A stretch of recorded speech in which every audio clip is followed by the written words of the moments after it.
रिजिजू जी हम उसका वो अगर उसका मोदी शाह का चमचागिरी नहीं करेगा, उसका मंत्री पद तो रहेगा नहीं, उसको तो डिसमिस कर देगा। जेपी नड्डा जी को आप देखो, पूरी अध्यक्ष है बीजेपी का, नेशनल प्रेसिडेंट, हेल्थ मिनिस्टर है आज का दिन में, करा करा झूठ बोलता है, पहले गान चलाया नहीं है। इसी का कारण आज वो बीमार है, लेकिन वो चीज नहीं बोलना चाहिए। ऊपर वाला है ना, ऊपर वाला से तो डरो। कांग्रेस पार्टी ने ऑलरेडी क्लैरिफाई कर दिया, सोनिया गांधी जी ने कोई डिसरेस्पेक्ट नहीं किया। एक्चुअली हमारे जो कांग्रेस अध्यक्ष श्री मल्लिकार्जुन खड़गे जी का उम्र बड़ा हो गया, उम्र के कारण उसके लिए सोनिया मैडम चेयर मंगवा रहा था, उसको बीजेपी ने, हमारे कांग्रेस पार्टी ने ऑलरेडी क्लैरिफिकेशन दे दिया। आज प्रोटेस्ट करने का कोई जगह ही नहीं था, बेवजह में बिना कारण से वो कांग्रेस पार्टी से, क्योंकि बीजेपी डरा हुआ है ना, इसलिए वो लोग आज भी हमेशा कांग्रेस फोबिया है, उनको जगह कहीं नहीं मिला है, कांग्रेस ऑफिस का सामने में ही आसपास में घूमते रहता है। इसका मतलब है उनका दिन खत्म हो गया, हमारा दिन शुरू होने वाला है। और जैसे कि बीजेपी पार्टी लोग ने प्रोटेस्ट किया और आप लोगों के ऑफिस के सामने भी वंदे मातरम को पूरा सॉन्ग को बजाया, उन लोगों का ये कहना था कि आप लोग ताकि सुने और रिकॉर्ड करें कि गाना का क्या मतलब है और कैसे होना है, उसको लेके आप क्या रिएक्शन? वंदे मातरम वो लोग हम लोग को क्या सिखाएगा? हम लोग तो 1896 से गा रहा है। हम खुद कांग्रेस सेवा दल का अध्यक्ष था 11 साल। हमारा हर प्रोग्राम में वंदे मातरम से शुरुआत होता है। वंदे मातरम के बिना तो कांग्रेस पार्टी हो ही नहीं सकता है, क्योंकि चलो अच्छा हुआ बीजेपी ने सीखा है। देखो आप आज देखिए बीजेपी ने कहाँ गाया, वो तो म्यूजिक यूट्यूब से डाउनलोड करके म्यूजिक को बजाया वंदे मातरम का। वंदे मातरम का मीनिंग को ही पता नहीं होगा, उन लोग कम से कम सीख रहे हैं, बहुत ही अच्छा बात है। लेकिन इस प्रकार का राजनीति नहीं करने से अच्छा है। सोनिया गांधी जी इतना बड़ा नेता है, हमारा मां सम्मान है, हम सबका मां सम्मान है। जो बीजेपी में जो लोग हैं, ये लोग भी कांग्रेस का घर से निकला वाला है इन लोग, इसलिए सोनिया गांधी जैसा लेडी को तो माफ करना है, और उन्होंने कोई गलती किया नहीं, इसमें हम लोग का अफसोस होने का कोई गुंजाइश ही नहीं है। नेशनल रिजिम को सोनिया गांधी जी से कोई अच्छा जानेगा? सोनिया गांधी ऐसा व्यक्ति है कि उन्होंने इतना कम उम्र में अपना पति को देश के लिए गवा दिया, अपना सासू माँ को देश के लिए गवा दिया। ऐसा औरत को आप गाली देता है, आप लोग को तो शर्म होना चाहिए ना। सोनिया गांधी इतना महान नेता है, महान औरत है, अच्छा माँ है। अरे इस प्रकार का राजनीति बीजेपी को तो शर्म ही नहीं है। उनका जो आरएसएस के लोग हैं, वो लोग तो शादी तो करता नहीं है, उन लोग को बहू बेटी का बारे में उन लोग को तो पता तो नहीं होगा, माँ का बारे में भी पता नहीं होगा। इसलिए सोनिया गांधी जैसा औरत को गाली देना, होश में आओ बोलना, राहुल गांधी जी जैसे नेता को होश में आओ बोलना, अरे वो पहले से होश में आया हुआ है, होश में होके देश को इतना साल चलाया। चलो आज आप विपक्ष में, रूलिंग में है, हम लोग विपक्ष में है।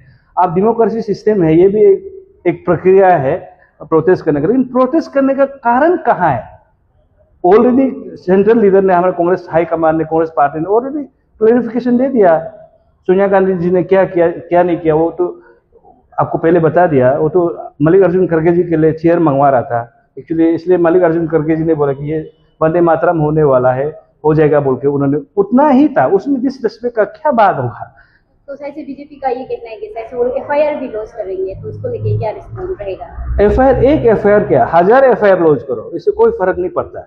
सोनिया गांधी कभी डिसरेस्पेक्ट करने वाला औरत नहीं है, वो हमारा माँ समान है। हम सब का, जितना भी मेरा एज का लोग का माँ समान है, अब हमारा जिन जी लोग का माँ समान है, जिन अल्फा लोग का माँ समान है। सोनिया गांधी जैसा औरत कभी डिसरेस्पेक्ट करेगा वंदे मातरम, वो भी नेशनल सॉन्ग को? सोनिया गांधी, हम लोग जितना देशभक्त नहीं, हम इंडिया में जन्म हुआ, हमसे ज्यादा देशभक्त सोनिया गांधी जी का पास में है, राहुल गांधी जी का पास में है। बीजेपी का आप लोग क्या बात करते हैं? आपने 52 ईयर्स अपना तिरंगा को आपने एक्सेप्ट नहीं किया, नागपुर में तो आपने तिरंगा फहराया नहीं है। आज हमको बोलता है आपका खुद का आरएसएस का ऑर्गेनाइजेशन रजिस्टर नहीं है। आप कौन होता है हम लोग से सर्टिफिकेट मांगने वाला? आप सोनिया गांधी से कैसे आप सर्टिफिकेट मांग सकता है देशभक्ति का? आपसे ज्यादा देशभक्त सोनिया गांधी है, कांग्रेस पार्टी है, राहुल गांधी है। सर अभी आउट ऑफ द कंटेक्स्ट है, लाइक अभी जो फिलहाल 80-20 का जो अभी रिजर्वेशन हो गया है एसटी लोगों के लिए, और एक तरह देखा जाए तो लेकिन प्रोटेस्ट कर रहा है, उसको लेके आप क्या रिस्पॉन्ड करना चाहेगा? ना एक्चुअली इसमें मेरे संज्ञान में नहीं है, लेकिन कैबिनेट मीटिंग हुआ है बोलकर हमने देखा है, लेकिन हम इसमें मैं इतना अंदर जाना नहीं चाहता हूँ, क्योंकि हमको इतना आइडिया नहीं है इसमें ना, क्योंकि हम सिर्फ किताब में पढ़ा है, पेपर में पढ़ा है, इलेक्ट्रॉनिक मीडिया में, सोशल मीडिया में देख रहा हूँ। उन लोग का अपना जायज होता होगा, उन लोग का अपना डेमोक्रेसी राइट, वो लोग भी मांग करेगा, मानना नहीं मानना, वो क्या करना नहीं करना, वो सरकार के ऊपर में, जो शासन चलाएगा उसके ऊपर में निर्भर करता है। ये कांग्रेस पार्टी भी नहीं मान रहा कुछ दिन का प्रोटेस्ट में गोली का चलाने का ऑर्डर खोल दिया, बीजेपी भी नहीं मान रही, तो आखिर ऑर्डर कहाँ से है? देखिए वो तो आपका देखो, दिल्ली पुलिस जो गृह मंत्री का अंदर आता है, दिल्ली जो है यूनिटरी शासन है, वो केंद्र के अंदर में आता है। वहां में तो अरे कांग्रेस ने तो मांग किया, आप उसको जवाब नहीं दे के आपने तो प्रधानमंत्री जी और गृह मंत्री जी तो 20 दिन तो पार्लियामेंट आया नहीं है।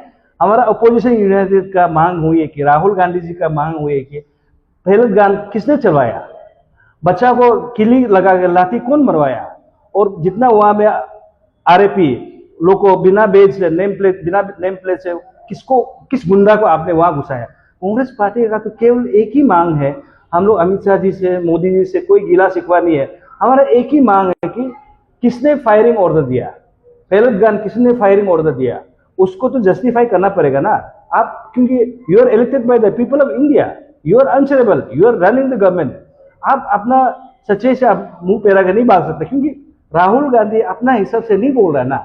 आरटीआई फाइल किया, सरकारी हॉस्पिटल का रिपोर्ट है, 9 लोग को पहलगाम से फायर हुआ है, इसमें कोई बात ही नहीं है। अगर आपसे गिला शिकवा हुआ, गलती हुआ तो गृह मंत्री जी आप माफी मांगिए ना, प्रधानमंत्री जी आप माफी मांगिए, बात खत्म। आपको तो आप जवाबदारी तो आपको देना पड़ेगा, ये तो आप सब जनता देख रहा है ना। राहुल गांधी बोलने से नहीं हुआ, अपोजिशन बोलने से नहीं हुआ, सारा बीजेपी का लोग भी जानता है, किरण रिजिजू खुद भी जानता है फायरिंग कराया बोलकर। पार्लियामेंट्री अफेयर्स मिनिस्टर हमारा लोकल संसद है किरण रिजिजू, उनको भी पता है ये बीजेपी सरकार ने पहलगाम चलाया बोलकर। और रिजिजू साहब खुद ही अपने स्टेटमेंट में बोल रहा था कि राहुल गांधी झूठ बोल रहा था कि वो गृह मंत्री ऑर्डर दिया ये में संसद में, इस बार उसको लेके आप देखिए बीजेपी तो करा करा झूठ बोलता है, आपको पता है। राहुल गांधी ने जिस लड़का को फायरिंग किया उनको भी लेके आया, मीडिया में लेके आया, उसमें पूरा सफाई का साथ राहुल गांधी ने पूरा दिखाया भी है। किरण रिजिजू जी हम उसका वो अगर उसका मोदी शाह का चमचागिरी नहीं करेगा, उसका मंत्री पद तो रहेगा नहीं, उसको तो डिसमिस कर देगा। जेपी नड्डा जी को आप देखो, पूरी अध्यक्ष है बीजेपी का, नेशनल प्रेसिडेंट, हेल्थ मिनिस्टर है आज का दिन में, करा करा झूठ बोलता है, पहलगाम चलाया नहीं है, इसी का कारण आज वो बीमार है। लेकिन वो चीज नहीं बोलना चाहिए, ऊपर वाला है ना, ऊपर वाला से तो डरो। राहुल गांधी से तो आप डरता ही डरता है, लेकिन ऊपर वाला से भी डरो, बीजेपी के नेता लोगों में, ये मेरा निवेदन है।